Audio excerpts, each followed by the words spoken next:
Judasek sukaldetik merkaturako bidea egin du berriz ere. Osagaien bat falta duantza. Baina zeri egiten dio parra jende guzti honek. Ai ama, baina Judasek deraman hori ez alda. Bai ez esango nuke. Janari postua jartzeko asmoa dauka Beijingo merkatuan. Eta ba aldaki Judasek janari txinatarra prestatzen. Babarrunak, sagardoa, Idiazabalgo gazta. Ez, banengoen bani. Piperrak, Tolosako babarrun goxoak. Babarrunak, piperrak, bien feida. Gazta, piperrak. Sagardua, dana goxoa. Hori da azpiegitura.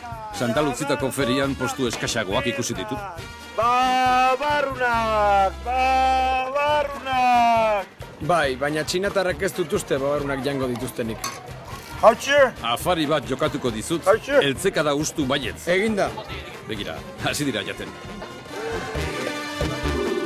Xoxindia. Sagardoa ere bai, hori da estiloa, Judas. Txinatarren begiradak ere aipagarriak dira ba.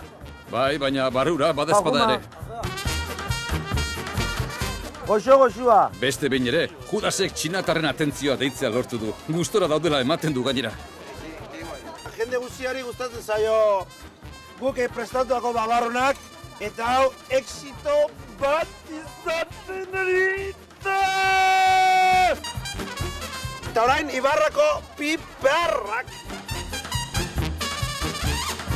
Begira, Ibarrako piperrai ez diete inongo muzinik egiten. Txinatarra hauek badakite zer den ona. Hemen duzue, txinatarrak lehenengo atiz Ibarrako piperrak daztatzen.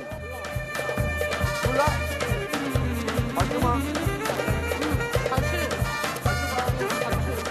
Gaztarekin zailagoa izango da. Txinatarrentzat produktu ez ezaguna baita. Han ez dute alakorik jateko ohiturarik.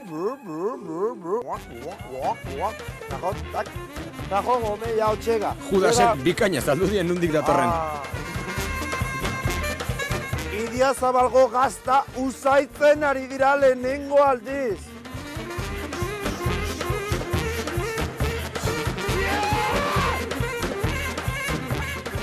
Gazta moztu, ea zer nolako harrera izaten duen. Gazta daztatzeko momentua, etorri da.